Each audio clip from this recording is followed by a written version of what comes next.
Alright, today we'll be taking a look at the Powkiddy A12. This is the latest little portable miniature arcade from Powkiddy, boasting several new design improvements as well as features. So first and foremost, we have a new 9-inch display screen with a resolution of 1024 by 600 pixels.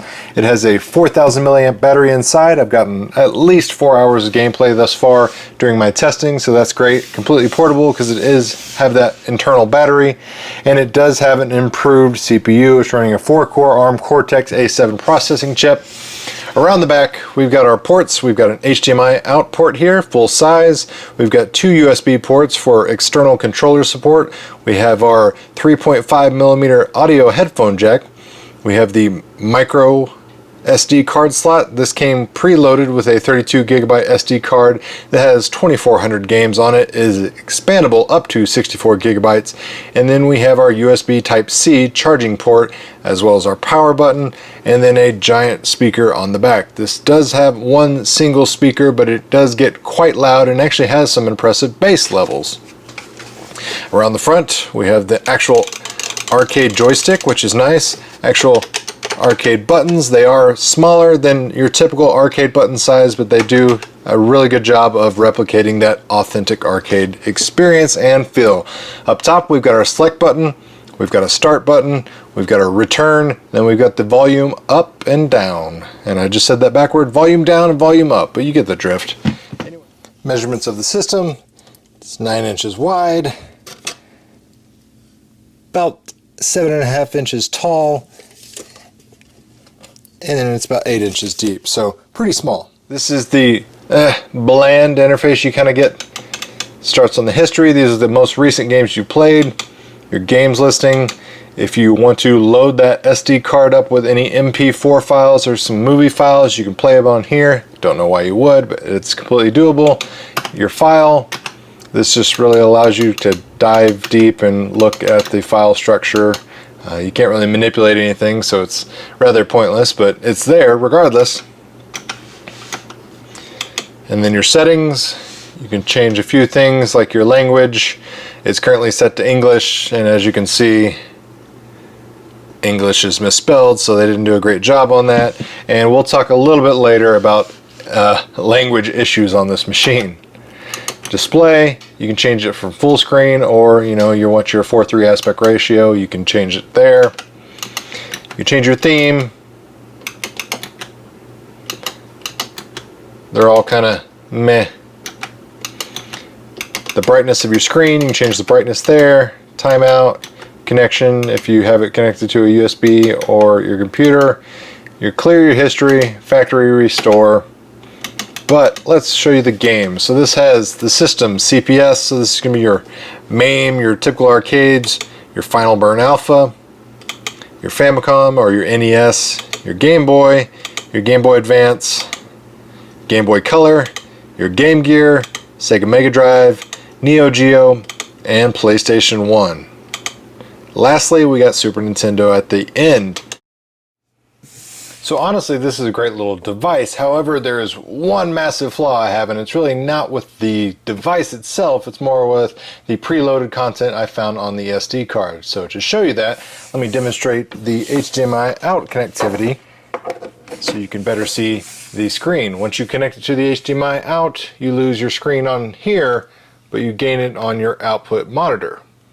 Alright, so we got our game console, everything hooked up to the TV. We're able to navigate with the joystick. Very simple, very intuitive. You don't have to do anything special. You just plug in the HDMI out and then you're good to go.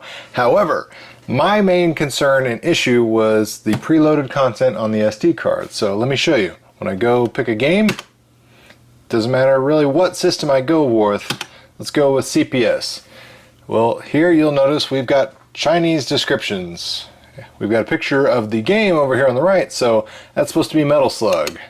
And don't know what that is, and don't know what that is, because we have this completely locked to the Chinese language. Now it doesn't matter if I back out, I go to the settings. Again, if I change the language, it's already set to English, even though again, English is spelled incorrectly. It doesn't matter what the language is set here, your file names are still going to be whatever they were loaded onto the card as. So in this instance, whoever built this SD card that they included with the machine had everything loaded in Chinese for the most part. You'll see we've got 80 pages located here on the bottom.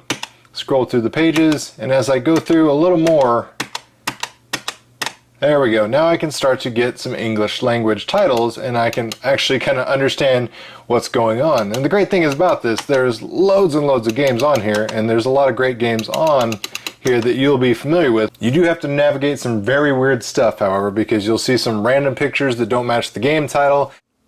Another prime example is some very messed up screwy names and pictures. So we got Art of Fighters 2, or at least I'm assuming it's Art of Fighters 2 because of the Neo Geo, and it's got a picture of what I believe is like NBA Street Ballers or something as the game, so that doesn't make sense. And then we go down to Art of Fighters 3. Well, guess what? We've got a random picture of Adventure Capitalist. I mean, things like this just drive me absolutely crazy because the system is clearly very good and powerful and can play all sorts of great games, but whoever preloaded this SD card needs a kick in the pants. And if any time we want to quit the game, we'll just hit the return button, and then it pulls up our RetroArch menu because yes, the system is running RetroArch, and then we can see our options. We can quit, back out to our main menu, we can restart our game, we can change our joypad inputs, so if you want to reconfigure your button layouts, you can load and use your save state. So yes, you can save your game. It doesn't matter which system you're playing, but you can save your games. Very handy.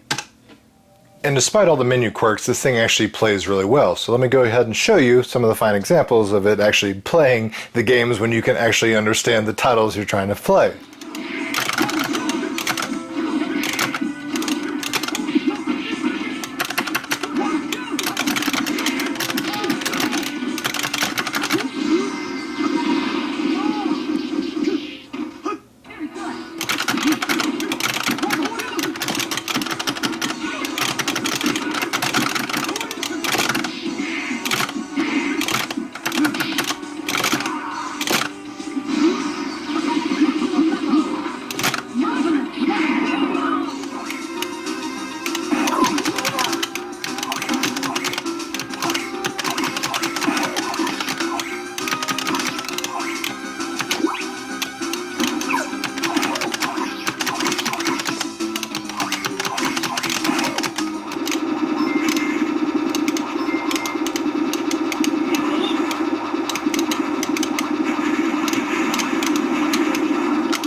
And since this system has a bunch of console games on it, and you're like, well, why would I want to play console games on an arcade joystick? Well, since it has that USB output, I'm going to plug in this 6-button Sega Genesis USB controller, and I'll show you just how easy it is to control things with a USB controller as opposed to the arcade controls. So, literally just going to plug it into the back.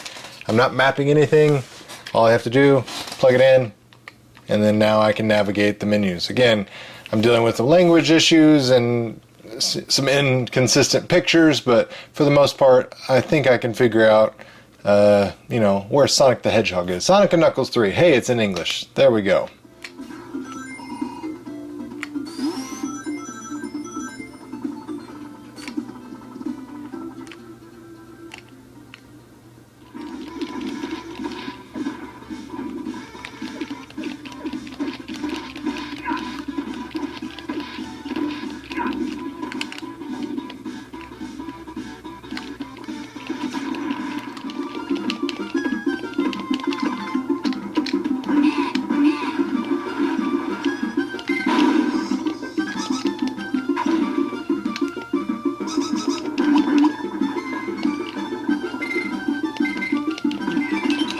So overall, I gotta say this arcade is actually pretty impressive for $85. It's just that freaking SD card naming, and I don't know if it's just a one-off scenario, somebody messed up on the one they sent me, but good lord is that frustrating. And I know I can just pop out the card, put it in my computer, rename the file structures, and add more games and all that kind of thing, but I shouldn't have to. That is my biggest gripe with this thing. I shouldn't have to. But other than that, HDMI out works great. The joystick, the buttons, they feel great for that $85 price point. The 9-inch screen, it's very impressive, again, for the price point. So honestly, I would give this a thumbs up if it were not for the SD card configuration. So I'm just gonna just going to call this one a push because it's a great system, but I'm having a bad experience just because of the preloaded SD card. So if you want to find out for yourself just how good this system is, I'll put a product link down in the video description box below so you can test it out and test the waters yourself, and I hope you have better luck than I did. Anyways, I hope you found the information helpful. If you did, make sure you hit that like button, share this video with your friends. If you're new to the channel, please consider subscribing for more great nerdy content just like this. And as always, thanks for watching, guys. It really means a lot.